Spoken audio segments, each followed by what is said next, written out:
Bonjour et Aquaba dans ce nouvel épisode de Bâtir au féminin, votre podcast qui va à la rencontre des femmes qui construisent la Côte d'Ivoire. Aujourd'hui, nous allons parler avec Aka Marie-Berthe Ekous-Fanny, qui est la Sustainability Manager de Bureau Veritas Côte d'Ivoire. Bureau Veritas, comme vous le savez, qui est une entreprise qui s'occupe de faire des tests, de la certification et du contrôle. Donc Marie-Berthe va nous expliquer un petit peu en quoi consiste son métier et nous parler des challenges qu'elle rencontre tous les jours en tant que femme dans ce domaine où quand même il y a beaucoup d'hommes. Allez, générique.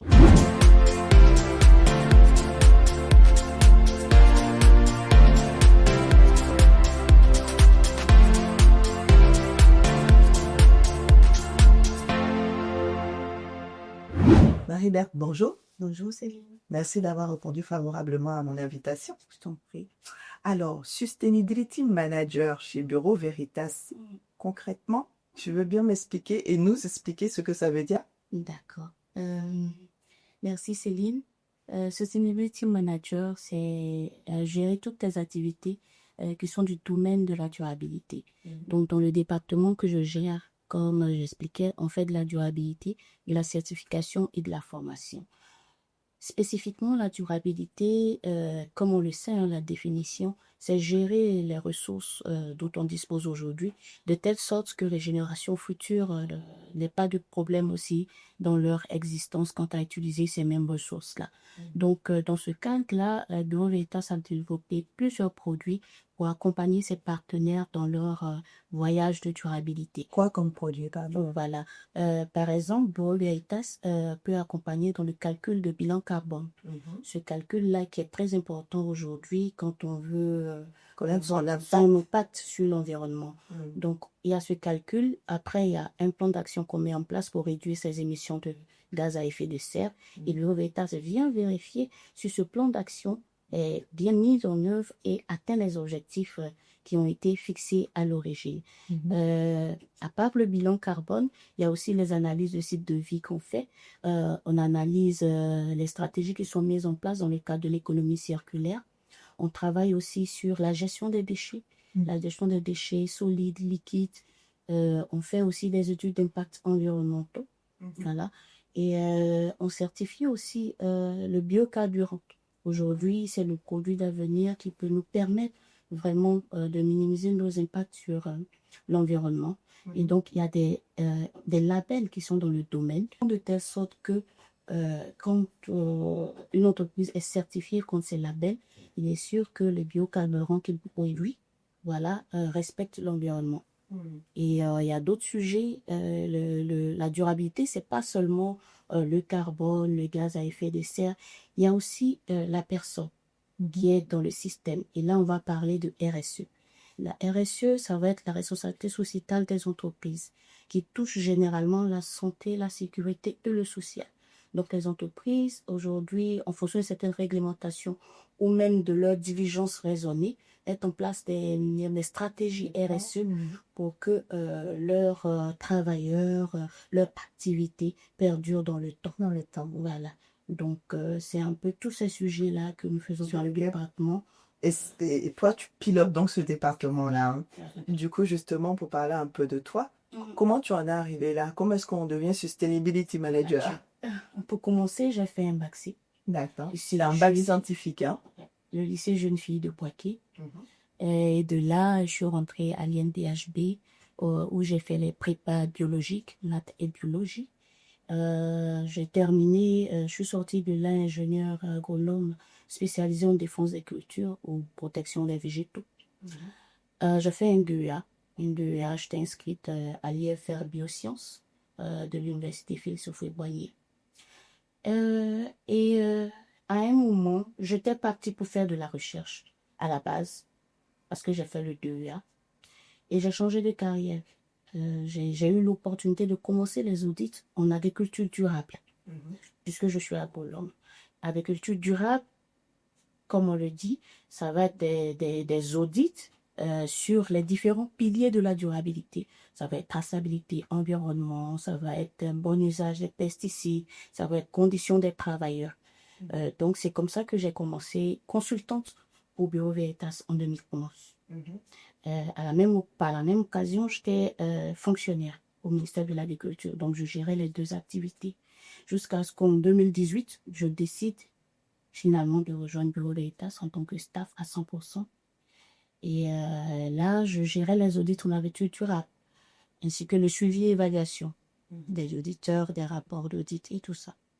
En 2021, j'ai pris le poste de manager des programmes de développement durable, mais toujours en agriculture durable. Mais justement, tout au long de ce parcours-là, parce qu'on en a un petit peu échangé avant le tournage, je comprends qu'il n'y a pas beaucoup de femmes quand même dans ce cursus-là. Que c'était à l'école justement, ou même quand tu as commencé à travailler. Comment ça s'est passé ton ascension en tant que femme chez Bureau Veritas?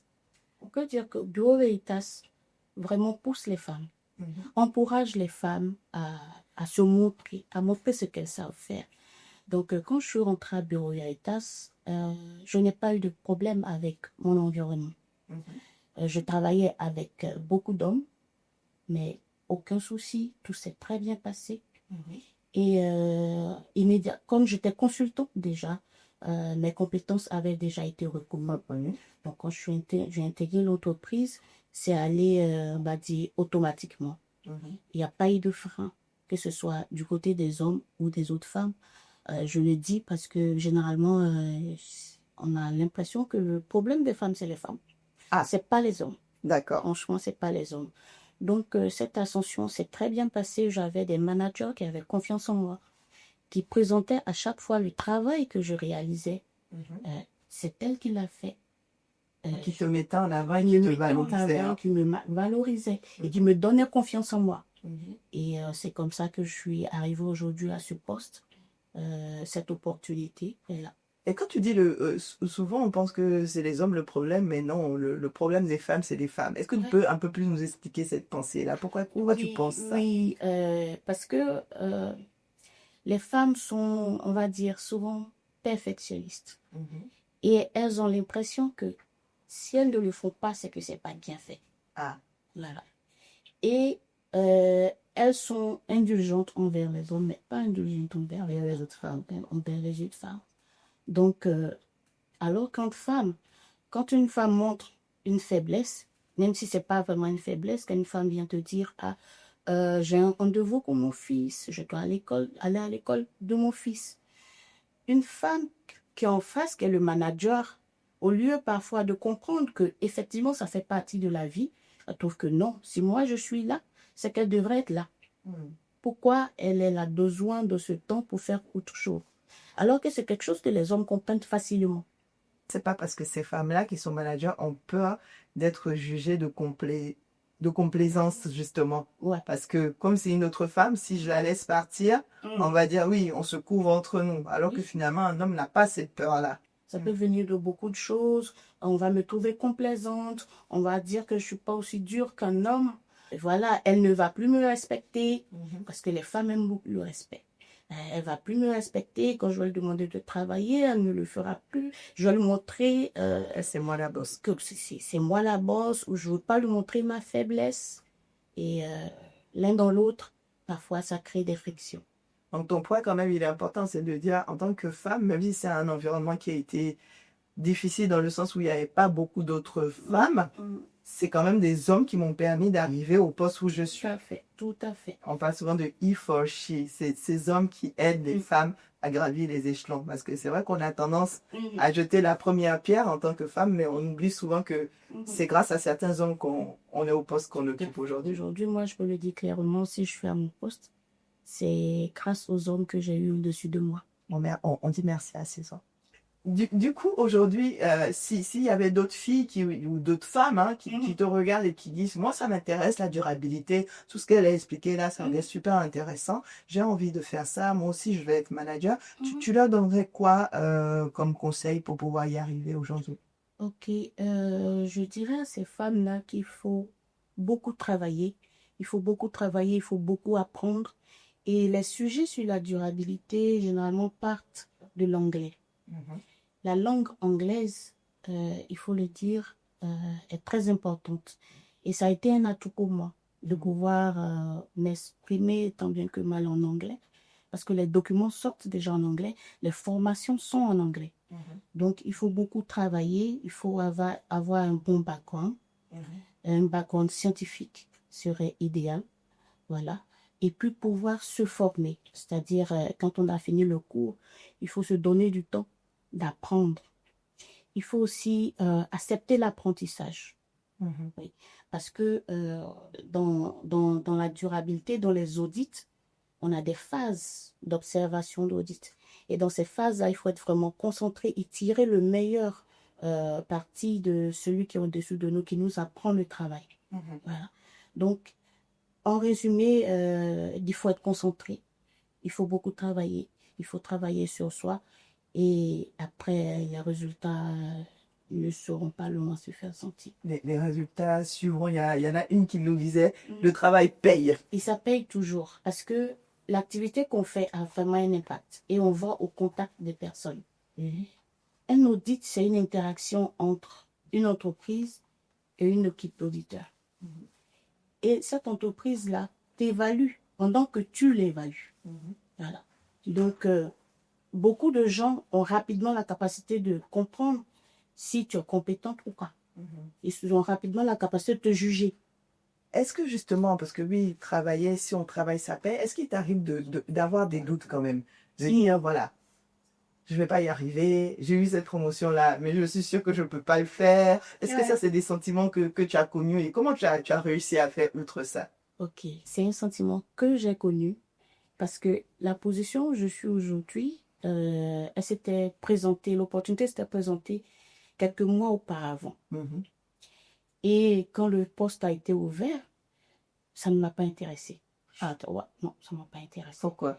À cause du doute. Du doute, est-ce que je vais y arriver? Est-ce que je suis prête à assumer cette charge? La responsabilité. Voilà. Donc, on a un collègue des ressources humaines je passais au bureau et puis il dit, Marie-Berthe, ce poste l'est ouvert, mais je n'ai pas vu ta candidature. Pourquoi? Bon, je ne lui ai pas tout de suite éliminé tout. On ne dit pas forcément ouvertement ce qu'on pense. Je dis, non, moi, ça ne m'intéresse pas trop. Il dit, non, mais pourtant, c'est toi que je vois à ce poste. Comment lui, c'est ça? Il travaille pas avec moi. Et comment il sait ça? Ah, du peu qu'il a entendu la confiance en moi, c'est que Tu peux le faire. je peux le faire. Il m'a dit, Marie-Berthe, je veux que tu postules. Je dis, ok, je vais voir ça. J'ai réfléchi quelques temps et puis je dis, bon, ça s'éloigne pas vraiment, c'est pas très loin de ce que je fais déjà. Il faudra, en plus de ça, gérer un peu plus de personnes. Et j'ai posé ma candidature, mais qui n'est pas passée. Je n'ai pas été prise. Oui. Je n'ai pas été prise pour plusieurs raisons. Mais bon, j'ai accepté cela. Sans trop de déception. Je me dis, ok, c'est que c'était pas moi. C'est que c'était pas le moment. Et l'occasion s'est encore présentée. Et là, j'ai foncé sans hésiter. Et j'ai été prise. Wow. Je trouve que c'est pas une anecdote, mais c'est une belle leçon de résilience parce que souvent on a tendance effectivement à abandonner un peu trop vite. C'est ça. Mais t'as pas lâché, t'as essayé, ça n'a pas fonctionné. Fine, dès qu'une nouvelle opportunité est arrivée, c'est ça. Tu as faussé là encore. Oui, en fait, ça a été comme un apprentissage parce qu'on apprend toujours. C'est ça. Et quand on n'a pas réussi quelque chose, il faut pouvoir tirer le meilleur de ce qu'on a appris dans l'aventure et puis se relancer quand l'occasion se présente. Super. Merci beaucoup, Marie-Berthe. Je pense qu'on va terminer sur ces mots qui sont super importants. Marie-Berthe nous dit finalement, il faut faire preuve de résilience. C'est vrai, il faut travailler, mais il faut savoir saisir les opportunités et quand la première ne fonctionne pas, et pas hésiter à sauter sur la deuxième et sur la suivante jusqu'à ce que ça marche. Merci et à très bientôt.